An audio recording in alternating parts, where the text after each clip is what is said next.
Can't afford my kids? What a loser. My sister mocked me, even though I never agreed to pay for them. Next day, when I told her I was done paying for everything, Aunt Linda screamed, "You're abandoning your own family." Hey, Reddit. I'm Michael, 32. I work 2 jobs, construction during the day and security at night, barely keeping up with bills. I have a 6-year-old son, Liam, and every dollar I make is supposed to go toward building a future for him. But for the last 6 months, I've been paying for more than just my own kid. 6 months ago, my sister Sarah showed up at my door with a suitcase and 2 kids in tow. Her landlord kicked her out, her ex wasn't paying child support, and she had nowhere else to go. Just for a couple of weeks, she had promised, eyes wide with desperation. Until I figure things out. I should have known better. Weeks turned into months. She didn't look for a job, didn't try to save money. Instead, she settled in, treating my house like her own while I covered everything: groceries, rent, utilities, school supplies. At first, I told myself it was temporary, that I was helping family. But as time passed, I realized she had no intention of standing on her own 2 feet. I barely had time to sit down before her kids started tearing into the food I had bought, again. My legs ached from another 16-hour shift, but Sarah didn't even glance at me as she refilled her glass of soda, acting like I was nothing more than a delivery service. So, I cleared my throat, rubbing my sore hands together. I want to talk to you about the money. I can't keep covering everything for you and the kids. I have my own child to take care of, and I just can't afford it anymore. Sarah's fork clattered onto her plate. She blinked at me, then let out a sharp laugh. You can't afford it? She mocked. You have a job, don't you? I inhaled deeply, trying to stay calm. That's not the point. I'm already paying for my son's school, our rent, bills. Oh, come on, she interrupted, rolling her eyes. You don't even have a mortgage. You're just being selfish. Selfish. The word made my stomach tighten. I had heard it before, many times. A memory flashed in my mind. The day she moved in, she had been all gratitude and promises. I'll help out with groceries, she had said, unpacking her bags in my living room. I'll get a job soon. Just need a little time. At first, she did little things, cooked dinner a couple of times, picked Liam up from school when I worked late. But as weeks passed, the job hunt never happened. Instead, she spent her days on the couch, scrolling through her phone, while I worked myself to exhaustion. And now, months later, she wasn't asking anymore, she was demanding. I clenched my jaw. Selfish? Sarah, I've been helping you for 6 months.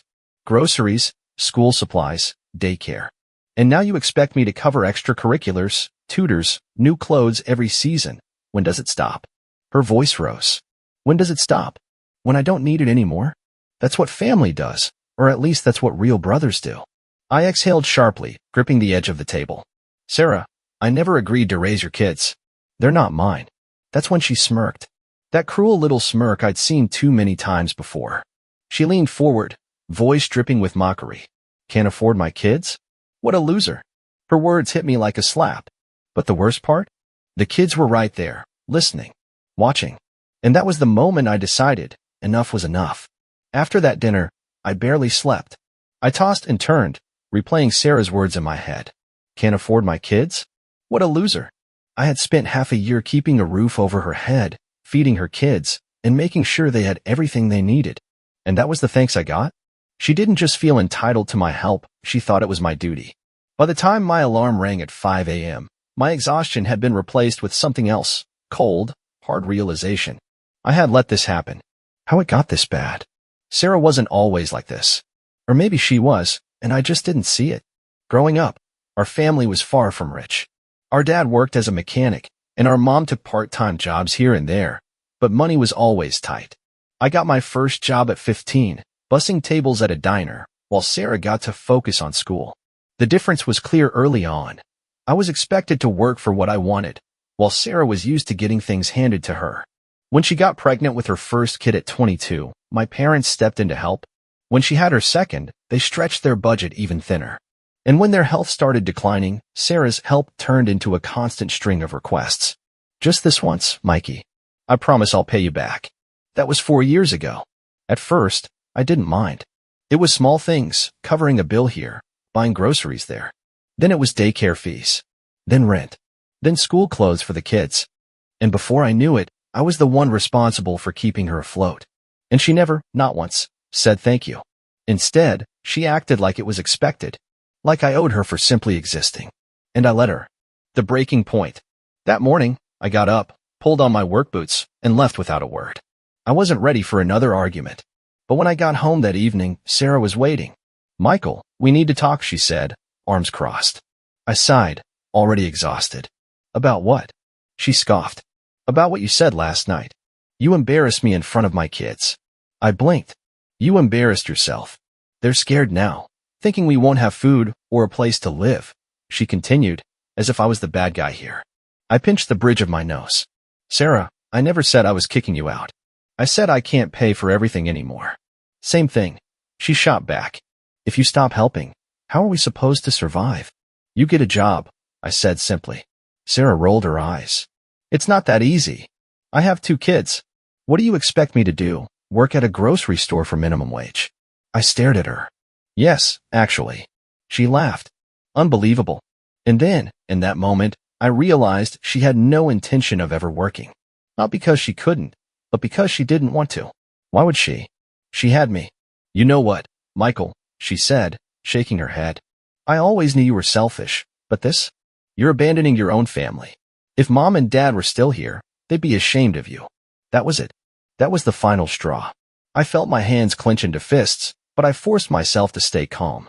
"No, Sarah. If Mom and Dad were still here, they'd tell you to stop acting like a spoiled brat." Her face turned red. "That's enough." "No," I said, grabbing my jacket.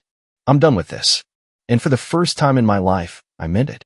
I always thought there would be some big moment, a massive argument, a screaming match, something dramatic that would finally make me walk away. Turns out, all it took was one simple realization. Sarah was never going to change. After our last argument, I stopped doing extra for her. I still let her and the kids stay, but I didn't buy extra groceries, I didn't cover school supplies, and I didn't give her cash whenever she ran out. And Sarah? She lost it. The manipulation begins. It started small, her sighing loudly whenever she opened the fridge, shaking her head dramatically when she had to make peanut butter sandwiches instead of ordering takeout. Then came the guilt trips. "Michael, the kids need new clothes. You really can't help, just this once? Liam has everything he needs. My kids should have the same. You used to be such a good brother. What happened to you?" And when none of that worked, she turned to the one thing she knew had always worked before, our family. The family ambush. A week after I cut her off, I came home to find my Aunt Linda, my cousin Rachel, and even my grandmother waiting for me in my own house. Sarah sat in the middle of them, fake tears running down her face. "Oh, here he is." Aunt Linda snapped, arms crossed. "The man who abandoned his own family." I sighed, already exhausted. "Sarah, what is this?" My grandmother shook her head. "Mikey, honey, your sister told us everything. She told us how you kicked her out with nowhere to go, how her children are starving, and how you—" I closed my eyes and exhaled slowly. "I didn't kick her out. She still lives here." Aunt Linda scoffed. "Oh, so what? You're just refusing to help? With kids in the house." "Her kids. Not mine," I said firmly. "I'm already giving them a roof over their heads. She's had 6 months to get a job, and she hasn't even tried. She's a mother." Rachel chimed in. "Do you know how hard it is for a single mom to work?" "I know plenty of single moms who work full-time and still take care of their kids," I shot back. "And Sarah? She doesn't even try. She just waits for someone else to fix her problems." Sarah wiped her fake tears and sniffled. "You don't understand, Michael. I'm trying, but it's so hard." "No, Sarah. I'm trying," I snapped. "I work 16 hours a day. I barely see my own son because I'm too busy paying for a house that you live in for free. And instead of being grateful, you call me a loser and run to the family to play the victim." Silence. Aunt Linda shifted uncomfortably. My grandmother looked away. Even Rachel, who always took Sarah's side, suddenly wasn't making eye contact. Sarah, realizing she was losing, went for her final move, the big guilt trip. "Fine," she shouted. "If you don't want to help your own family, just say it. You're abandoning me, just like Mom and Dad abandoned us." And that was the moment I snapped. The final blow. "You want to talk about Mom and Dad?" I said, voice shaking with anger. "Fine. Let's talk about them." I stepped forward, staring Sarah down. "When Mom and Dad got sick, who was the one taking them to their doctor's appointments?" Silence. "When they couldn't afford their medication, who was the one covering the bills?" Sarah swallowed. "You, but..." Who put their life on hold for 2 years to take care of them while you were out partying and pretending none of it was happening? Her face turned pale. Don't you dare act like we're the same, I hissed. You weren't abandoned. You ran away when things got hard. And now you expect me to clean up your mess, just like I did back then. More silence. I turned to my aunt and cousin. You all want to help her so badly? Go ahead. Open your homes. Open your wallets. Pay for her bills. Aunt Linda looked horrified. Well, I mean, I would, but But what? I interrupted. But it's too much? But you can't afford it. I let out a bitter laugh. Yeah, imagine that. Sarah sat frozen, eyes darting around, realizing that no one was jumping to her defense anymore. I took a deep breath and made my final decision. You have 1 month, Sarah, I said coldly. 1 month to get a job and figure things out. Because on the 1st of next month, you're out. Sarah's eyes widened. You can't be serious. Watch me. And with that, I turned and walked away. After I told Sarah she had 1 month to find a job or move out, I expected some kind of effort. Maybe she'd apply for a few positions, at least pretend she was trying. But Sarah? She doubled down. For the first week, she acted like nothing had changed. She still lounged on the couch all day, scrolling through her phone. She still let the kids run wild without lifting a finger. She still rolled her eyes whenever I came home exhausted from work. And when I reminded her of the deadline, "Oh, please," she scoffed. "You'd never actually kick out your own family." That was when I realized she wasn't just using me. She truly believed she was entitled to everything I had. And that's when I stopped feeling guilty. The countdown begins. By the second week, word had spread through the family. My Aunt Linda called, furious. "Michael, this is ridiculous. You can't just throw your sister and your poor nieces onto the street." "They're not on the street," I said, pinching the bridge of my nose. "She has 2 more weeks to figure it out." "You're giving her a deadline? What is this, an eviction notice?" "Yes," I said bluntly. "That's exactly what it is." That shut her up. After that, the calls started coming in nonstop. Some were full of outrage, others tried guilt. But the best one? My grandmother. "Mikey, sweetheart," she sighed. "I know Sarah can be difficult, but family sticks together. Wouldn't your parents want you to help her?" I took a deep breath. "Grandma, if Mom and Dad were alive, they'd tell Sarah to get off her ass and stop acting like a child." Silence. Then a quiet, "Well, you might be right about that." One by one, the family started backing off. No one actually wanted Sarah in their house. They wanted me to keep playing the role of the responsible one so they wouldn't have to. Too bad for them. That job was officially closed. Sarah's final play.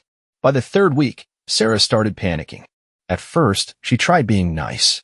She suddenly offered to cook dinner. She asked about my day. She even brought me a coffee when I came home late one night. I didn't buy it. Then she tried guilt. "So, I applied for a job today," she said one evening, staring at her phone. I raised an eyebrow. "Really? Where?" She shrugged. "I don't know. Some online thing." "What's the position?" Another shrug. "Something remote. Customer service, I think." I stared at her. "Did you actually apply? Or did you just look at the job listing?"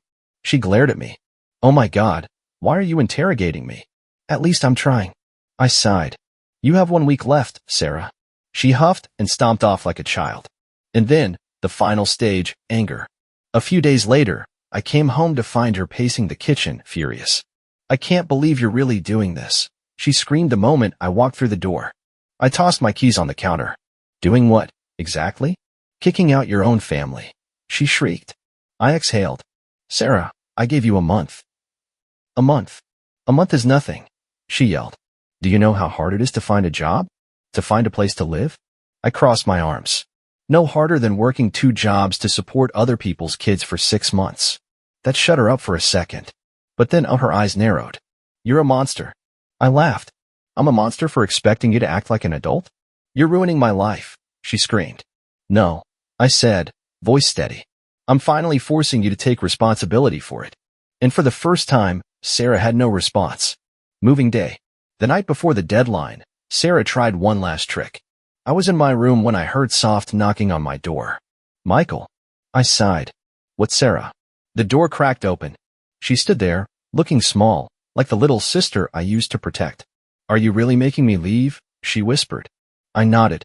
"Yeah, I am." She bit her lip. "But where am I supposed to go?" I shrugged. "Figure it out." She stared at me, waiting for me to cave. waiting for the old Michael to come back. But that guy?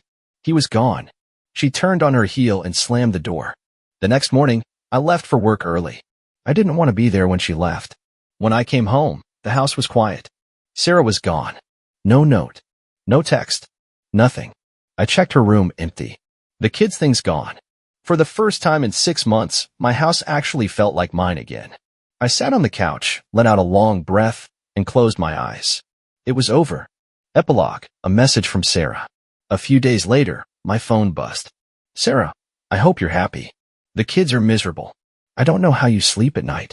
I stared at the message for a long moment before typing my response. Me, better than I have in years. And I meant it. It's been a few months since Sarah moved out, and I can honestly say, I have never felt lighter. For 6 months, I let guilt and obligation weigh me down, draining my bank account and my sanity. But the moment she walked out that door, it was like a chain had snapped. No more tiptoeing around my own house. No more watching my groceries disappear overnight. No more coming home after a 16-hour shift to hear, we're out of milk. Can you pick some up? It was just me and my son, Liam, again. And that felt like peace. Where did Sarah go? I found out later that Sarah had moved in with Aunt Linda. Fitting, since Linda had been the loudest about how cruel I was for abandoning my sister and her kids. For the first few weeks, I heard nothing. Then, one day, I got a text from my cousin Rachel. Rachel, guess who's getting a taste of her own medicine? I didn't respond right away, but my curiosity got the better of me. Me, what do you mean? Rachel sent a laughing emoji. Rachel, Aunt Linda kicked her out. I blinked at the screen. Me, you're joking. Rachel, nope. Mom couldn't handle her either. She expected to stay there for free, just like with you. Lasted about 2 months before Mom told her to either get a job or get out. She got out. Apparently, Sarah had pulled the same routine at Linda's house, lounging around, expecting someone else to pay for everything, making excuses about how hard it was to be a single mom. And just like me, Linda got fed up. At first, Sarah tried her usual tactics, guilt trips, excuses, even tears. But Linda wasn't having it. One day, she packed Sarah's bags, put them by the door, and told her, figure it out. Sarah and the kids ended up renting a cheap apartment on the other side of town. And for the first time in years, she had to get a job. My first real break in years.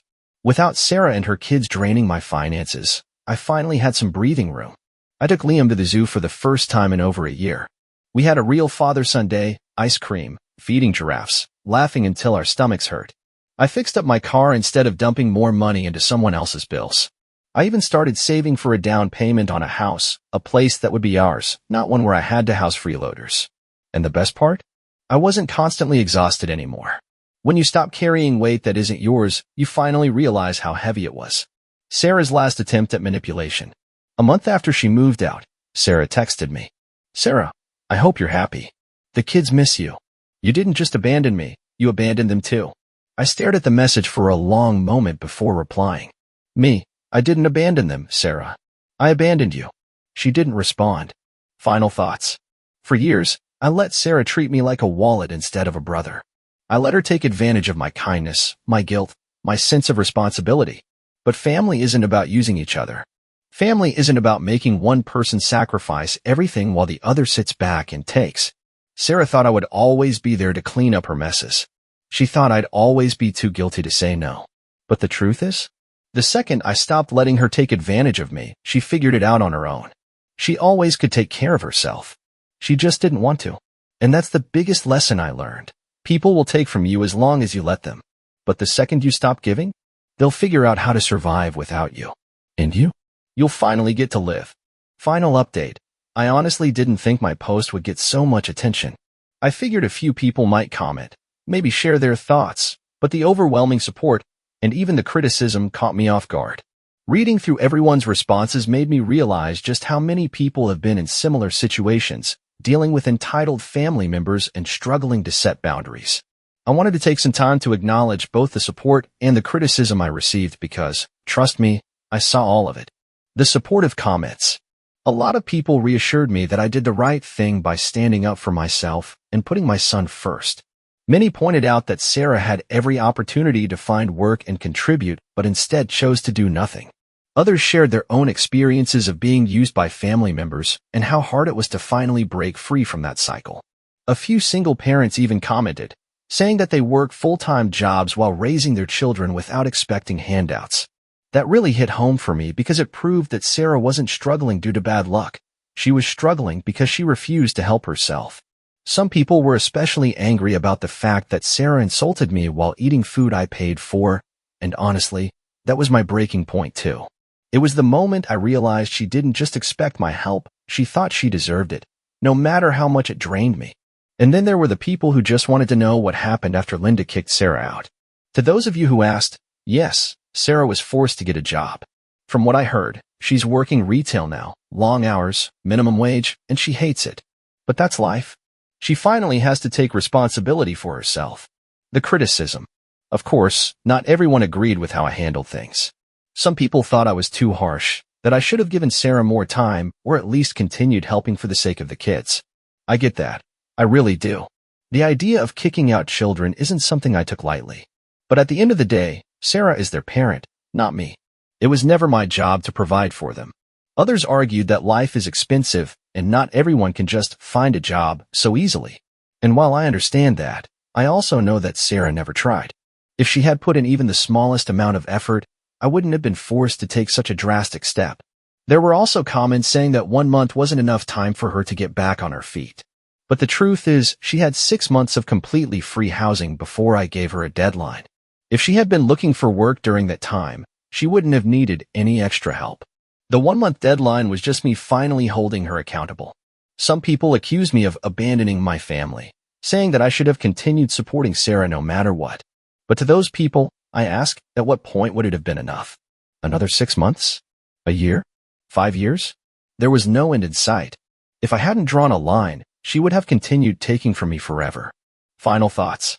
At the end of the day, I have no regrets. My home is finally peaceful. My finances are stable again.